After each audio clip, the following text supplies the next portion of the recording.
Japan's god of war, collapsed in his own castle. No enemy in sight, no wound on his body. He had never lost a battle. His death in 1578 changed Japanese history. Or was Uesugi Kenshin assassinated? Or did the greatest warrior in Japan simply run out of time?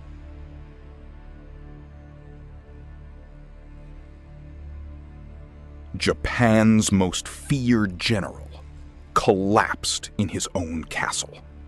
No enemy in sight, no wound on his body. He had never lost a battle in his life. Who or what really killed Uesugi Kenshin?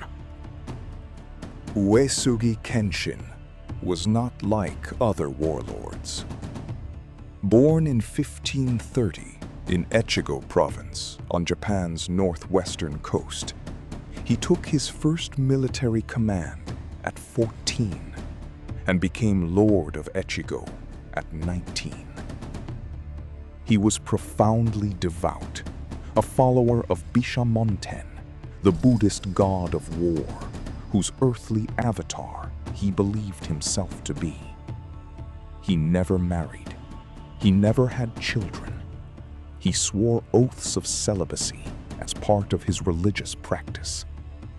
Where other daimyo sought power and territory, Kenshin sought something rarer and harder to define: righteousness, expressed through battle.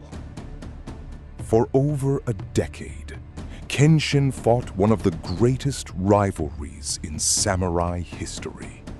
Across 5 separate engagements on the plain of Kawanakajima, he clashed with Takeda Shingen, the Tiger of Kai, in battles neither man could decisively win.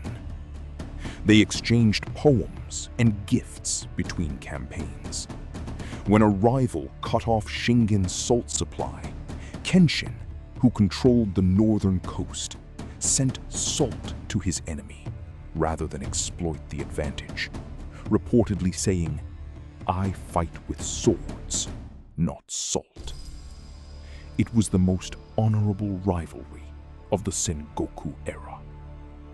By early 1578, Kenshin was 48 years old and poised for his greatest campaign. He had constructed an alliance against Oda Nobunaga, the warlord steadily eliminating every rival in Japan. Kenshin had assembled an army of 30,000 men and planned to march south in the spring. Historians believe his strategic position gave him a genuine chance of halting Nobunaga's advance. Nobunaga himself reportedly said that only Kenshin could defeat him. The army was assembled. The route was planned. The god of war was coming. And then, in March of 1578, he was gone. On March 9th, 1578, Uesugi Kenshin collapsed at Kasugayama Castle in Echigo. He had complained of discomfort for several days, unusual for a man known for extraordinary physical resilience.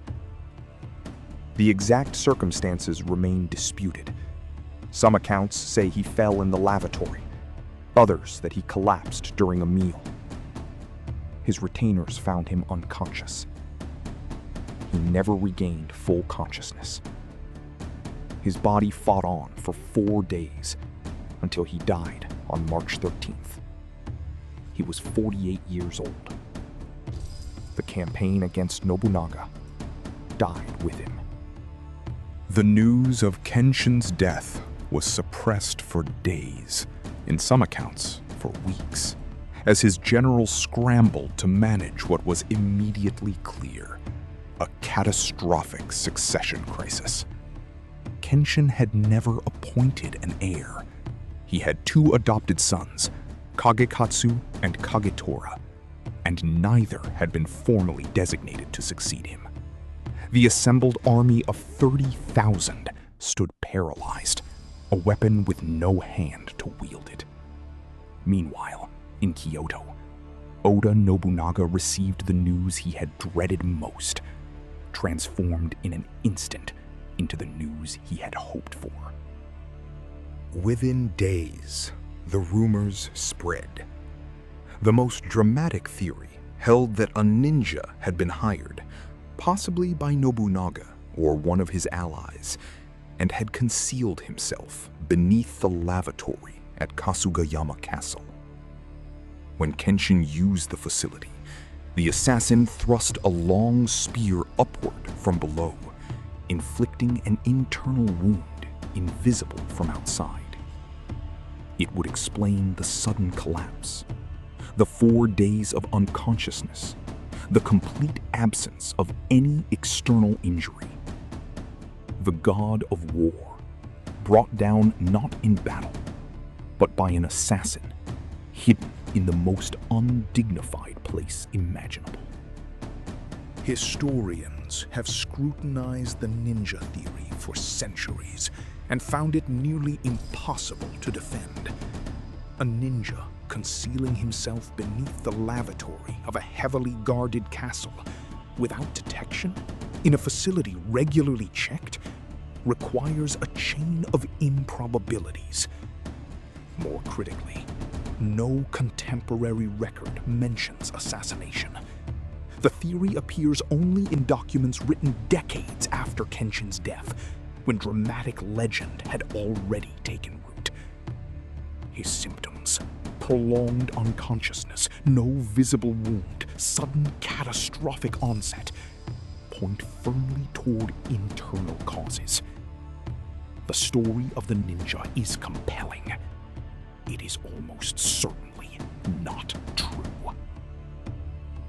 The prevailing explanation among modern historians is a subarachnoid hemorrhage, a stroke caused by a burst blood vessel near the brain.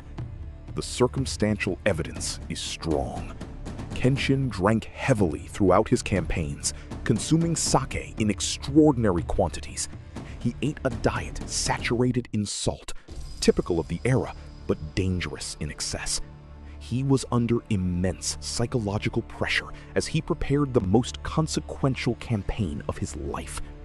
These are precisely the conditions that precede catastrophic vascular events, events that kill without warning and leave no external wound. A competing theory holds that Kenshin died of esophageal or stomach cancer. His final weeks show symptoms consistent with advanced gastrointestinal malignancy, difficulty eating, declining energy, chest discomfort, a gradual but accelerating physical deterioration. Either diagnosis is medically plausible. What stroke and cancer share is the most significant conclusion: natural causes. No conspiracy is required. No assassin is needed. Japan's most feared warrior was destroyed not by an enemy, but by the accumulated cost of decades of hard campaigning, heavy drinking, and the relentless demands of Ichigo winters. And yet, the political circumstances make purely natural explanations feel almost too convenient. Consider the timing. Kenshin collapses precisely when he alone had both the military strength and strategic position to halt Nobunaga. Consider who benefited, one man above all others. Nobunaga had been dreading the northern campaign for months. Consider the method: an internal death, no visible wound, a private collapse in a restricted area of a guarded castle. History is full of convenient deaths. Whether Kenshin's was convenient or simply catastrophic coincidence, the question would not and did not go away. Oda Nobunaga did not hide his relief. Multiple chronicles record him reacting to the news with undisguised celebration. But the true catastrophe was what followed within the Uesugi clan itself. The sudden removal of Kenshin's commanding authority detonated a succession crisis. The conflict that followed, known as Otate no Ran, the disturbance at Otate, pitched his two adopted sons, Kagekatsu and Kagetora, against each other in a civil war that lasted nearly a year. The great army assembled for the southern campaign turned its weapons inward. Japan's most powerful military force destroyed itself. Kagekatsu eventually prevailed, supported by Toyotomi Hideyoshi. Kagetora was forced to commit suicide. The Uesugi clan survived, but diminished.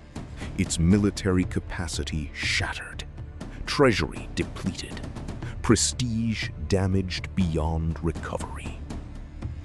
Oda Nobunaga, freed from his most feared adversary, accelerated his conquest with remarkable speed. Within 4 years of Kenshin's death, he controlled most of central Japan. The campaign that Kenshin had spent the winter of 1577 preparing, the campaign that might have stopped everything, was never fought. The door that only he could close was left permanently open. The counterfactual question haunts Japanese historiography. Kenshin's army, at full strength, outnumbered Nobunaga's available forces in the field. His strategic position, attacking from the north while Nobunaga faced simultaneous threats on multiple fronts, was formidable. His military record was unmatched.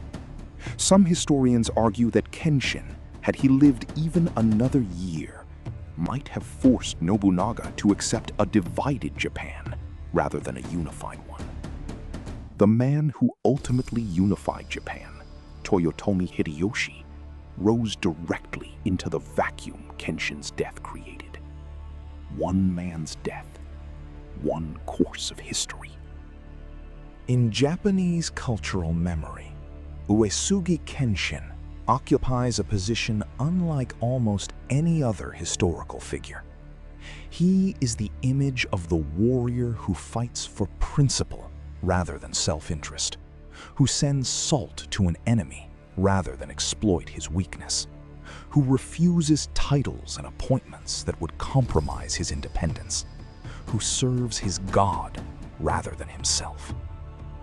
His rivalry with Shingen is the paradigmatic example of samurai honor. He appears in Japanese novels, films, games, and school textbooks. For Japan, Kenshin is not merely a historical figure. He is what a warrior is supposed to be. There is something both fitting and terrible about the manner of his death. Uesugi Kenshin had never been defeated on the battlefield. He had outlasted Shingen. He had held Nobunaga at bay for years. He had built something extraordinary in the mountains of Echigo. And then his body simply gave out, not on a battlefield, not by betrayal, but quietly, internally, in his own castle. The god of war was not brought down by any human opponent. He was brought down by time. And that is the one enemy no one, not even the god of war, wins against. The cause of Uesugi Kenshin's death has never been definitively established. The primary sources are incomplete, sometimes contradictory, and written at varying distances from the events. The ninja theory is almost certainly legend. The stroke theory is medically probable. The cancer theory is medically plausible. All remain theories. What is not a theory? That his death in March 1578 was one of the most consequential moments in Japanese history. Whatever killed him, it reshaped Japan. The dragon of Echigo fell, and the country that followed was not the country he had been fighting for. Kasugayama Castle no longer stands. The hill above Joetsu City in Niigata Prefecture is a park and small museum now, preserving what records remain. Every year, visitors climb the path where Kenshin lived and died, looking for something the documents cannot provide: certainty.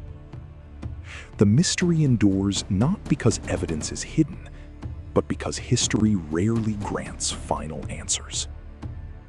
Uesugi Kenshin lived as a man who believed in absolute righteous principle.